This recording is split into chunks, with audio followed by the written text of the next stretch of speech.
सभी अधिवेशन में मंच पर विराजमान कैबिनेट में मेरे साथी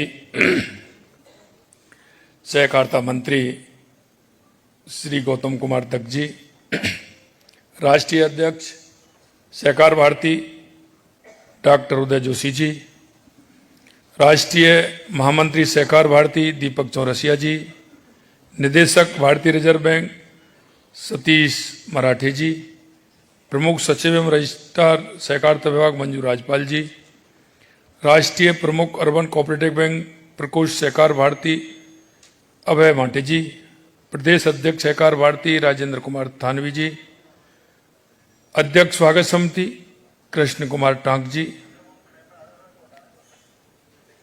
अखिल भारतीय सह संपर्क प्रमुख रमेश पप्पाज जी, हमारे क्षेत्रीय प्रचारक निम्माराम जी भाई साहब, हमारे पालक और अखिल भारतीय अधिकारी अरुण कुमार जी जैन साहब, राष्ट्रीय संगठन मंत्री सहकार भारती संजय पाचपुर जी, राष्ट्रीय संगठन मंत्री क्रीड़ा भारती श्री प्रसाद जी महानकर साहब, हमारे बीच में आए माननीय मूलचंद जी भाई साहब, शिवलेरी जी भाई साहब, सुरेश जी भाई साहब, बाबूलाल जी भाई साहब, हमारे सांसद राज्यसभा राजेंद्र गहलोत जी और इस कार्यक्रम में आए सभी मेरे भाई और बहनों, सबसे पहले तो मैं आप सभी का स्वागत करता हूं, अभिनंदन करता हूं, वंदन करता हूं। आप सभी को मैं प्रणाम करता हूं, क्योंकि ये कार्यक्रम राजस्थान के अंदर कार्यक्रम है और मैं भी अब आपके बीच में सदस्य बन गया हूं, तो मैं भी आपके परिवार का सदस्य हूं। तो परिवार के सदस्य होने के नाते आप राजस्थान पधारे हैं, इसलिए आपका बहुत बहुत स्वागत, अभिनंदन। महाराष्ट्र, राजस्थान, गुजरात, गोवा, कर्नाटक, उत्तराखंड, उत्तर प्रदेश, जम्मू कश्मीर, आसाम, छत्तीसगढ़, हरियाणा, केरल, मध्य प्रदेश, नई दिल्ली, बिहार, आंध्र प्रदेश, तमिलनाडु, लगभग इसमें 550 प्रतिभागी इस कार्यक्रम में आए हैं। मैं आप सभी को दिल की गहराइयों से, क्योंकि आप राजस्थान पधारे हैं, मैं कहना चाहूंगा हमारे गौतम दत्त जी से कि कल तक तो अधिवेशन है, लेकिन राजस्थान में देखने को बहुत कुछ है।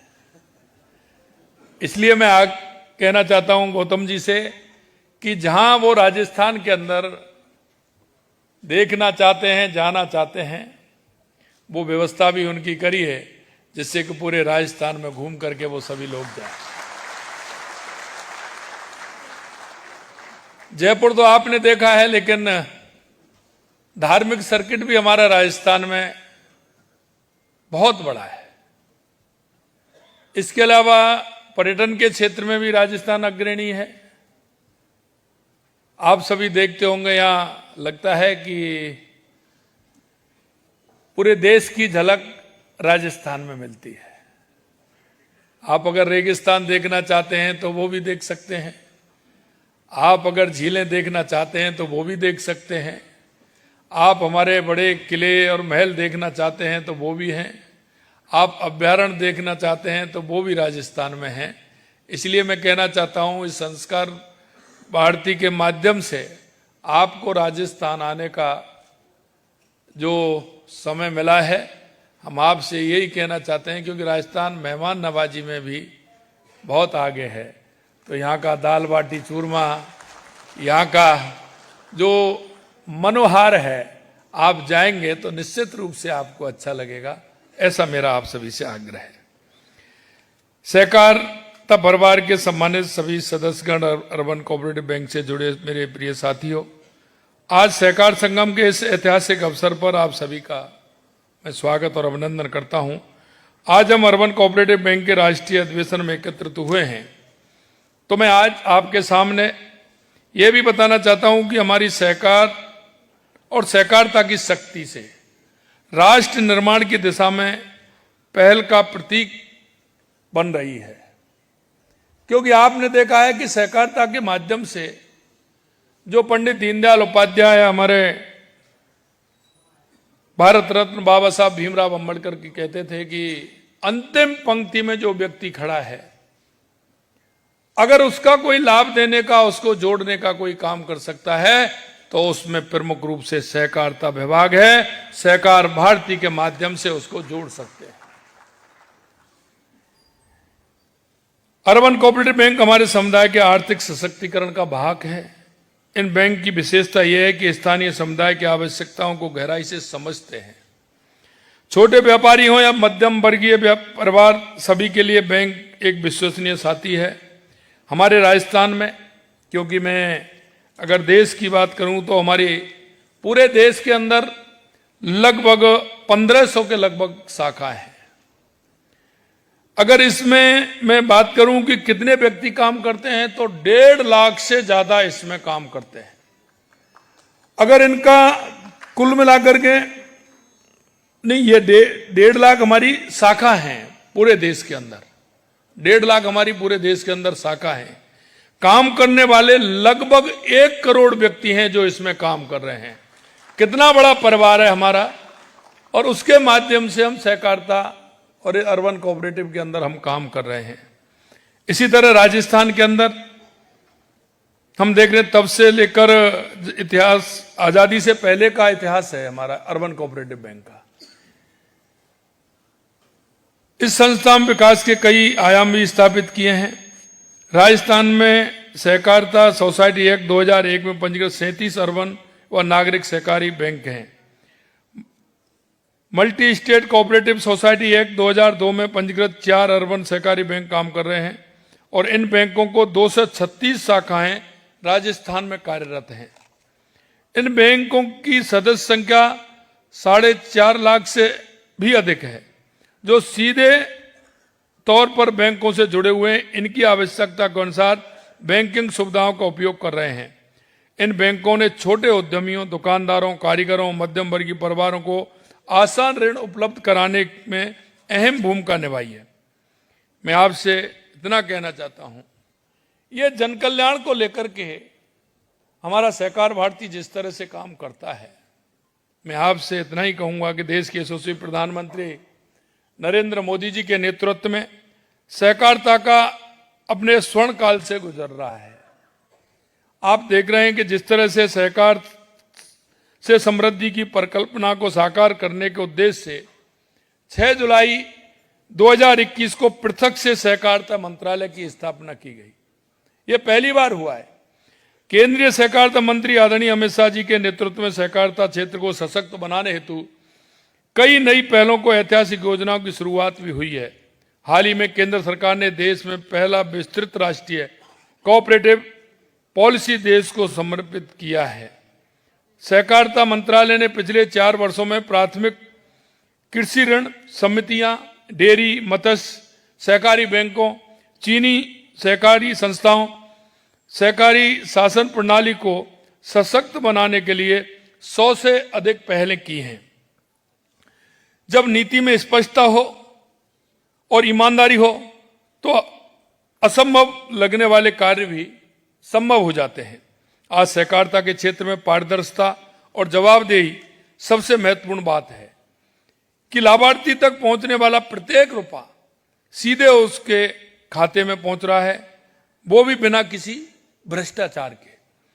कांग्रेस के शासन में कांग्रेस के 5 वर्षों में सहकारिता क्षेत्र की उपेक्षा की गई थी, लेकिन हमारी सरकार ने आने के बाद ये स्थिति पूर्णतः बदल रही है। हमारी समय सीमा निर्धारित किया है। हमने सहकारिता को राजनीति से ऊपर उठाकर जन कल्याण के माध्यम इसमें बनाया है। हम सहकारिता को अगर ठीक से करेंगे तो हमारा जो जन है उसका कल्याण उसमें होगा। जितने लोग उससे जुड़ेंगे, जितना उससे सुविधा मिलेगी, निश्चित रूप से उनका जीवन स्तर ऊपर उठेगा। छोटे कारोबारी हों, स्वयं सहायता समूह हों, सबकी उन्नति के लिए कोऑपरेटिव बैंक को सशक्त होना अति आवश्यक है। इसलिए हमारी सरकार आपकी परेशानियों को दूर करने के लिए हर संभव कार्य कर रही है। कोऑपरेटिव बैंक का कार्य क्षेत्र काफी बड़ा एवं महत्वपूर्ण है। विश्व की सबसे बड़ी विकेंद्रीकृत अन्न भंडारण योजना अंतर्गत कमुडवाली पैक्स में गोदाम, प्रसंस्करण यूनिट व कस्टम हायरिंग केंद्र प्रारंभ किया गया है। पैक्स कंप्यूटराइजेशन योजना में 5,500 पैक्स को लाइव किया गया है।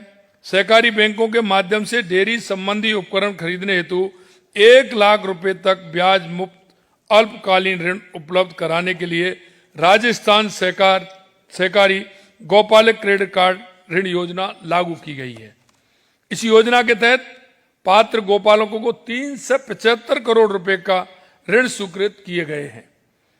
भूमि सुधार के लिए सहकारी बैंकों से लिए गए दीर्घकालीन ऋण, कृषि ऋण जिन्हें किसानों ने समय पर चुका दिया, उन सभी को हमारी सरकार 7% ब्याज अनुदान दिया है। वहीं दीर्घकालीन गैर कृषि ऋणों पर 5% अनुदान दिया गया है। इन योजनाओं के तहत हम अब तक करीब 83 करोड़ रुपए के ऋण किसानों को लाभार्थी तक पहुंचाए जा चुके हैं।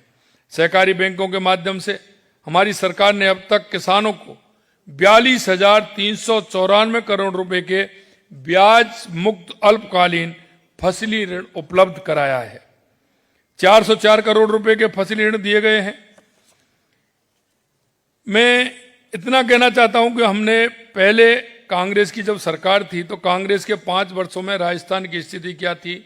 उस समय किसानों को ना समय पर बीज मिलता था, ना पैसा मिलता था। जो पैसा किसानों के खातों में जाना चाहिए था वो बिचौलिया उसको ले जाते थे। गोदामों में अनाज की स्थिति क्या होती थी, लेकिन किसानों को उचित दाम नहीं मिलता। सहकारी बैंकों में एनपीए की स्थिति भयावह थी। आपने देखा होगा जिस तरह से उनकी भ्रष्टाचार की कहानी थी। मैं इतना ही आपको विश्वास दिलाना चाहता हूं कि हमारी सरकार में पारदर्शिता, शिकायत निवारण की व्यवस्था, भ्रष्टाचार के विरुद्ध कड़ी कार्रवाई होती है। यह परिवर्तन केवल नारों से नहीं, यह परिश्रम से होता है।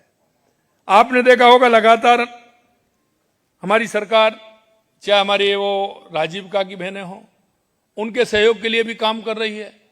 हमारी राजीविका की बहनें हमारी सहकारिता से जुड़ी हुई हैं और वो बाड़मेर से लेकर के हमने जैसलमेर, हमारा जो क्षेत्र है उसमें राजीविका की बहनें काम कर रही हैं। वहाँ नए विजन को हमने दिया है। बाड़मेर बालोतरा में हमारे किसान जो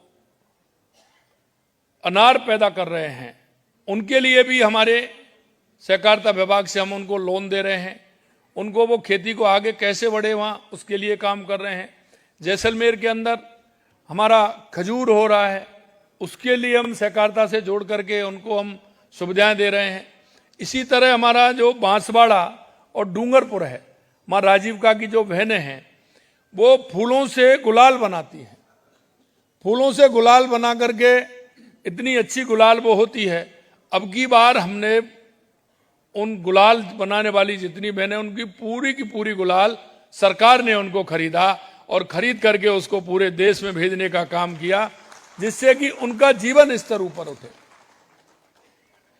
इसी तरह से आपने देखा होगा हमने डेयरी में भी हम लगातार काम कर रहे हैं।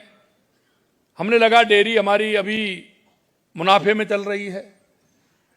इसके लिए भी हमारी जो बहनें हैं जो गाय भैंस पालती हैं और डेयरी पर दूध देती हैं, उनके लिए भी हमने सुविधा देते हुए 5 रुपए लीटर हमने अनुदान देने का काम किया है, जिससे हमारे अंतिम पायदान पर खड़ी हमारी जो बहनें हैं, जो भाई हैं, जो क्योंकि कृषि के साथ दूसरा अगर कोई है जो उसको साथ लेकर के चलता है, किसान को मजबूत कर सकता है, तो वो पशुपालन होता है, डेयरी होता है।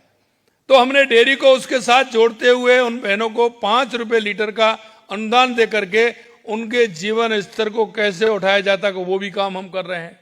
हमने गौपालक क्रेडिट कार्ड, और गौपालक क्रेडिट कार्ड में ये नहीं है कि कोई हम उसको जमीन रखते हैं उसमें कि कोई उससे वो मांगते हैं।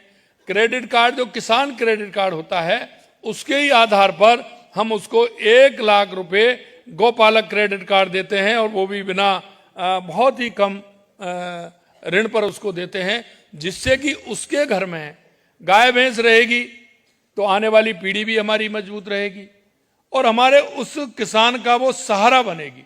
तो उसके लिए भी लगातार हम काम कर रहे हैं। मैं आपको इतना कह सकता हूं कि अभी सहकारिता के क्षेत्र में हमने एक निर्णय और किया है, क्योंकि सहकारिता की जो हमारी शाखा है वो बहुत कम है। हमने कहा है कि जितनी भी हमारी पंचायतें हैं, हम वहाँ सहकारिता का जीएसएस वहाँ हम खोलेंगे।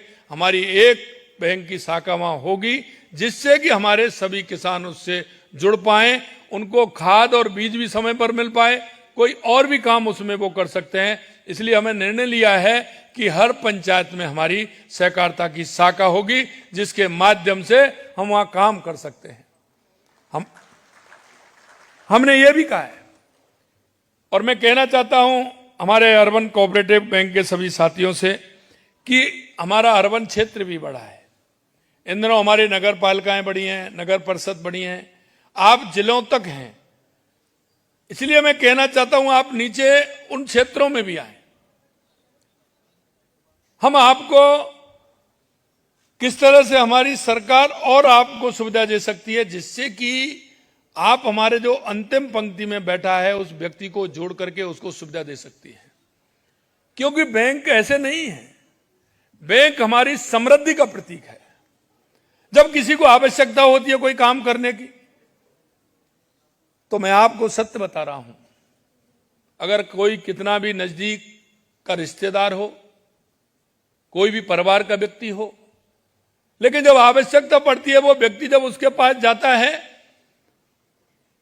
तो ये लेन देन का भी ऐसा ही होता है कि जिसके पास पैसा होता है तो उसको तो मिल जाता है, लेकिन जिसको आवश्यकता होती है उसको वो रिश्तेदार ना मिलने वाला कोई नहीं देता है।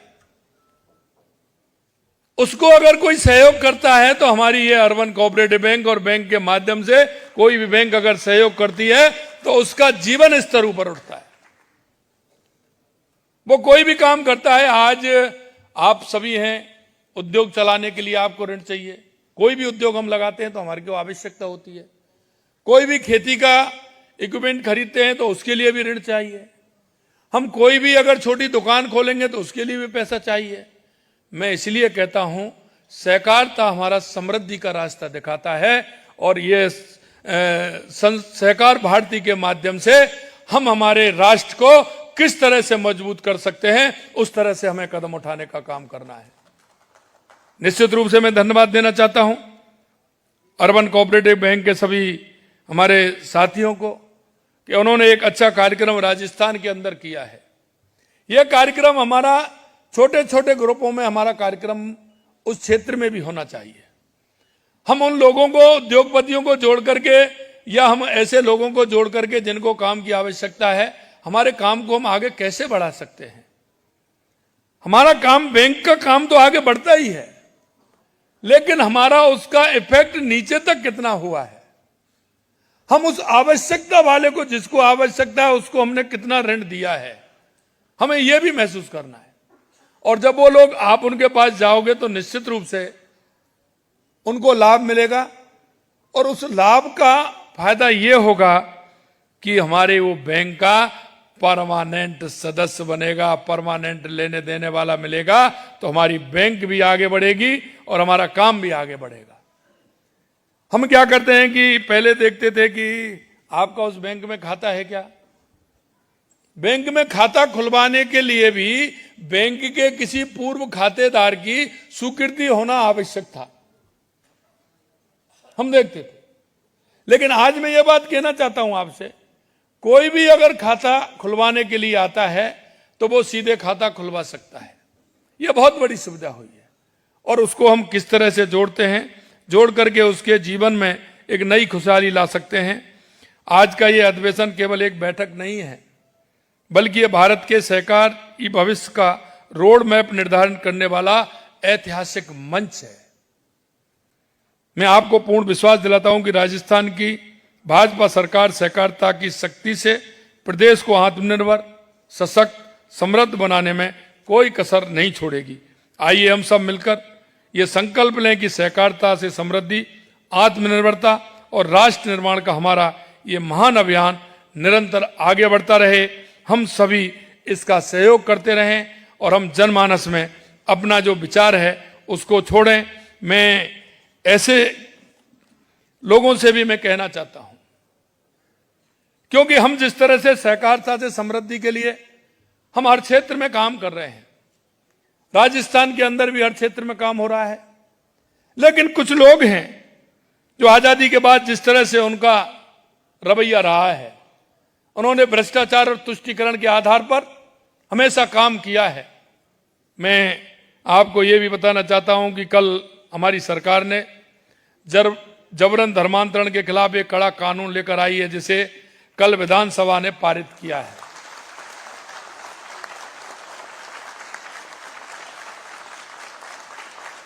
और मैं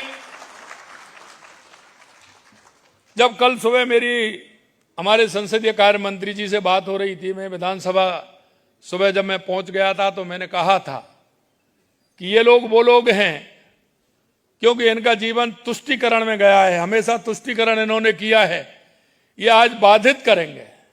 मुझे पता था ये वो लोग हैं क्योंकि ये बिना राज के रह नहीं सकते। ये भ्रष्टाचार और तुष्टीकरण इनकी जेल में समा गया है। ये तुष्टीकरण से देश को चलाना चाहते हैं। कांग्रेस की तुष्टीकरण की नीतियों के कारण प्रदेश में अवैध धर्मांतरण करने वाले गिरोह सक्रिय थे। इस कानून के बनने से उनकी गतिविधियों पर रोक लगेगी। लव जिहाद और जबरन धर्मांतरण प्रदेश के लिए बड़ी समस्या बनता जा रहा था। हम कहते हैं कठोर कानून बनाकर हमने बिल्कुल स्पष्ट संदेश दे दिया है कि ऐसी मानसिकता को अब किसी भी कीमत पर बर्दाश्त नहीं किया जाएगा।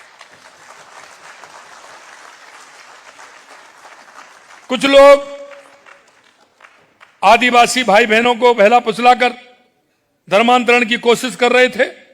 मेवात के इलाके में तो पिछली सरकार के समय लव जिहाद एक बड़ी समस्या बन गया था, साइबर क्राइम भी समस्या उसमें था, पर हमारी सरकार में यह सब नहीं चलेगा, नहीं चलेगा। उन कांग्रेस के लोगों को कहना चाहता हूं कि यह चलने वाला नहीं है। जो कोई लोग भी इस तरह की गतिविधियां में शामिल हैं, उन्हें बिल्कुल स्पष्ट कर देना चाहता हूं कि या तो वे अपनी हरकत से बाज आएं, नहीं तो जेल की सलाखें उनका इंतजार कर रही हैं, वो तैयार रहें। हम किसी भी कीमत पर उनको बख्शने वाले नहीं हैं। कांग्रेस अपनी तुष्टीकरण की नीति से अभी भी बाज नहीं आई। इस कानून का विरोध कर कांग्रेस ने फिर से साबित कर दिया कि वो लव जिहाद और जबरन धर्मांतरण करने वालों के साथ खड़ी है। कांग्रेस की इस हरकत को प्रदेश की जनता ने देखा है, लेकिन मैं स्पष्ट रूप से कहना चाहता हूं कांग्रेस के लोगों को कि आप बिल्कुल पूरी तरह से निश्चिंत रहिए। एक भी इस तरह का काम नहीं होगा जो समाज के विरोध में होगा, हिंदू धर्म के विरोध में होगा। स्पष्टता से सुन लीजिए, ऐसे लोग जो मैंने कहा वो ही होगा। मैं आपसे ये सारी बातें इसलिए कहना चाहता हूं कि यह सहकारिता हमारा वो क्षेत्र है जो आम जन की इससे आवश्यकता पड़ती है, लेकिन कांग्रेस के लोगों ने यह जेबी संस्था बना ली। आज भी आप देख सकते हैं सहकारिता, कोई भी क्षेत्र हो सहकारिता का, उसमें उनके उतने ही सदस्य हैं, सदस्य बनाने में दिक्कत करते हैं। हमने उसमें कहा है कि हमारा 2 अक्टूबर से लेकर के 2 सितंबर से लेकर के 2 अक्टूबर से लेकर के 15 दिन का हमारा अभियान चलेगा, जिसमें सहकारिता के सदस्य पूरे राजस्थान के अंदर बनाए जाएंगे, जिससे हमारा राजस्थान पूर्ण रूप से सहकारिता के क्षेत्र में मजबूती से काम करेगा। हम हर काम वो करना चाहते हैं जो आम जन के फायदे के लिए है। और मैं अंत में इतना ही कहूंगा, आप सभी लोग यहां पधारे हैं, हम बहुत ही सौभाग्यशाली हैं कि लगभग 20 जिलों के कार्यकर्ताओं के दर्शन का लाभ हमें मिला है। निश्चित रूप से हमें बड़ी खुशी हुई है। आपसे पुनः निवेदन करता हूं कि ये राजस्थान की मिट्टी है, ये वीर भूमि है, ये भक्ति की भूमि है।